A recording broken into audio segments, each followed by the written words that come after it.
In the quiet village of Ayaku, where the nights were ruled by crickets and the morning smelt of roasted yam and wet soil, a boy was born under the shadow of hardship and the whisper of hope. His name was Obina. His mother gave him that name because it meant father's heart, even though his father was buried before the boy could ever say the word papa. They said his father fell from a roof he was repairing and landed not just on the ground, but straight into the arms of the ancestors. Obina's mother, Mama Ajioma, was a woman whose hands never knew rest. She roasted plantains by the roadside under a tattered umbrella, sometimes in the scorching sun, other times in rain that came like grief, heavy and uninvited. Her eyes were always tired, her knees always sore, but her spirit was harder than the grinding stone she used to crush peppers. To the world, she was a poor widow. But to Obina, she was the strongest person alive, a woman who could wrestle hunger and still find it. From a young age, Obina was different. He spoke like someone who had lived before. He could take a broken radio and make it sing again, decode television remotes, and fix light bulbs with thread and foil. Elders often said, "This boy, he has old people's spirit."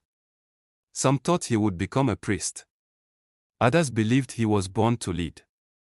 But Obina was born with something no one could see, a fire inside. And like fire, he would either bring warmth to the world or burn it.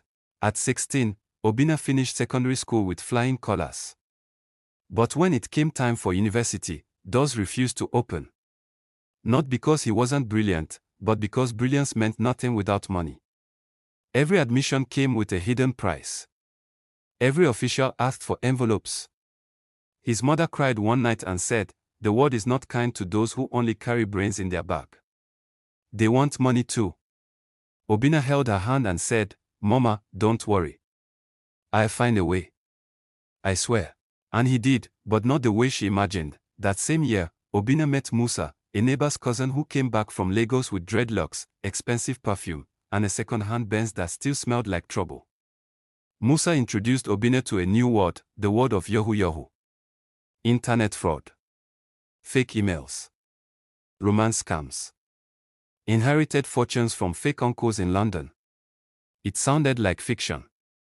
Until Musa sent one email, and they received 450,000 Nigerian nairas in 2 days.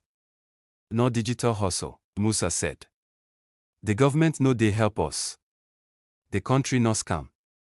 We are just balancing the equation. Obina hesitated.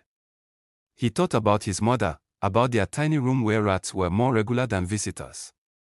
He thought about his dreams, and how they always seemed to end at someone else's gate. And then he swallowed the thunder. At first, it was small jobs. Pretending to be a woman online. Sending love messages to old white men. Copy-pasting scripts. Then he graduated. He learned how to fake bank alerts, host fake investment platforms, and create clone websites that looked like real fintech companies. He could speak like an American. He could sound like a grieving soldier. He could make you believe anything. And the money came in floods. In less than 6 months, Obina made his first 5 million Nigerian nairas. He moved to Lekki, started wearing Cuban chains and designer slides. His phone never stopped buzzing. Alert after alert. He told his mother he got a job with a tech firm in Lagos. He even sent her 500,000 Nigerian nairas to open a shop. She danced in front of the whole village. "My son is a Lagos boy now," she said. But the gods were watching. Because the day you eat with hands stained in sorrow, the soul begins to itch. That's when the voice came. At first, it was soft. A whisper. Barely there. Just as he was about to sleep one night, he heard it. "You have stolen what is not yours." He jumped up. Checked the AC, checked his phone. Nothing. The next night, it came again. "You wear gold, but your soul wears shame." The next night, it came again. "You wear gold, but your soul wears shame." He laughed it off. Blamed it on stress. Maybe not overwork, he told himself. Maybe not small malaria. But the voice grew louder and bolder. Sometimes in English. Sometimes in Igbo. Sometimes sounding like his dead father. Obina tried to ignore it. He buried himself in clubs, women, loud music, and expensive perfume.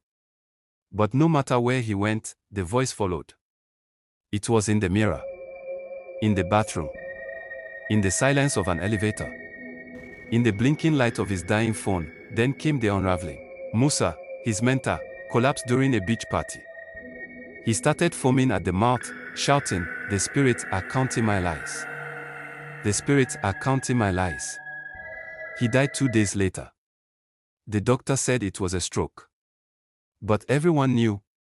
Even the breeze knew. Soon after, Obinna received a package from Ghana. No sender name. Inside was a dead pigeon wrapped in white cloth and red thread. Tied around its neck was a note, "You sowed peace. Now buy it back." He started losing weight. His Benz broke down and refused to start for days, even after changing the battery 3 times. Girls stopped calling. His mother became mysteriously ill. She started coughing blood. No hospital could explain it. The pastor said, "Something is chasing your son. And it is catching up." Then one day, while walking alone at night, Obinna heard the voice again. But this time, it wasn't a whisper. It was a scream inside his chest, like thunder rolling in a dry sky. He collapsed. Right there, in the middle of Lekki Phase 1. People gathered. No one helped. They took videos instead. "Yahoo Boy, don't run mad," someone shouted. When he opened his eyes, he was in a hospital. That's when she came. Chidera, the girl from his village who used to sell vegetables beside his mother. She had moved to Lagos to become a teacher. She saw him and said, "You look rich, but your spirit is barefoot." He wept. Not tears, but the kind of crying that comes from the bones. That comes with shame. That strips you naked. He told her everything. She didn't speak for a long time. Then she said, "Obinna, confess. Return what you can. Before what you took returns in full." So he did. He went online. Made a video. In it, he said, "My name is Obinna. I was a Yahoo boy. I lied. I scammed. I broke hearts and stole joy. I thought I was smart. But now, I'm empty. If you're watching this and you're in this game, run.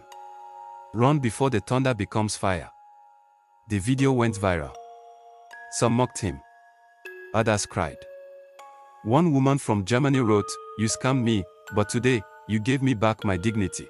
Obinna sold his car. Returned 2 million Nigerian nairas to the people he could trace.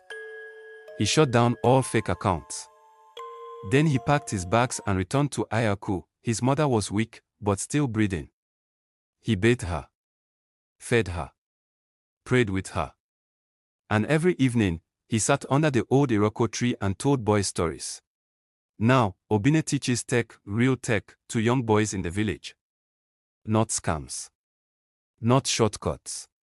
But skills. Every time someone asks him how he made it, he smiles and says, "I didn't make it. I'm still making peace." And when the wind blows just right, and the trees bend ever so slightly, they say you can still hear that voice, no longer angry, but watching, because thunder never forgets the mouth that swallowed it.